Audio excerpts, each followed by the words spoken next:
Well, thank you very much. Just to begin, the news on inflation it really is rampant. It's moving at a level like people have not seen. They don't seem to be able to cut it down.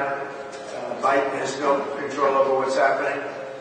He started it with energy, and now it's taken on a life of its own. It's very sad. We'll get it fixed. I'd like to be out campaigning right now, but again, I'm going to be in here almost 5 weeks in court. They have no case. There's no crime.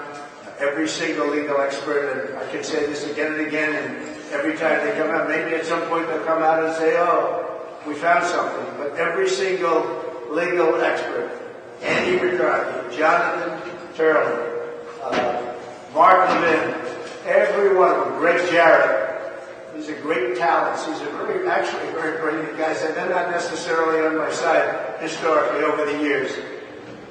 But they're very talented people. They're legal scholars, highly respected. Every single person is saying there's no crime. There's no crime. It's a kangaroo court. There's never been anything like this that I've ever seen. Now, I had 2 other trials that were kangaroo courts also. It's stacked up. And hopefully appellate division will take care of those things because they're egregious.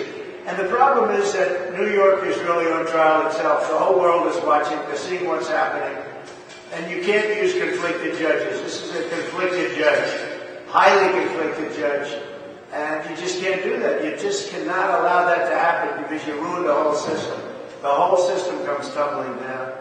And New York, look, I love New York. This is where I grew up. I was born here. I grew up here.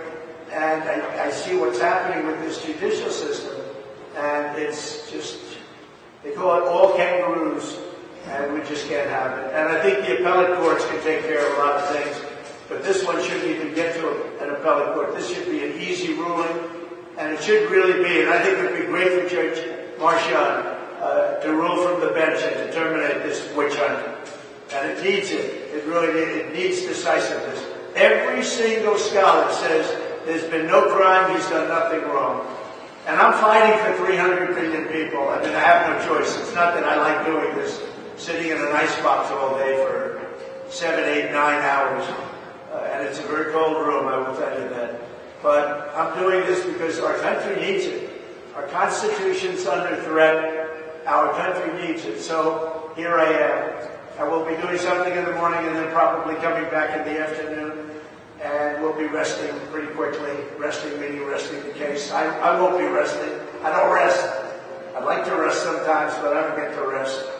But we have a phenomenal case. We've won the case by any standard. Any other judge who would have thrown this case out. Any other judge would have thrown this case out. And I think that Juan Marchand would do himself and do the state and the city a great service by doing what everybody knows should be done. And so we're going to go in. We'll have another little scrum in a little while, perhaps.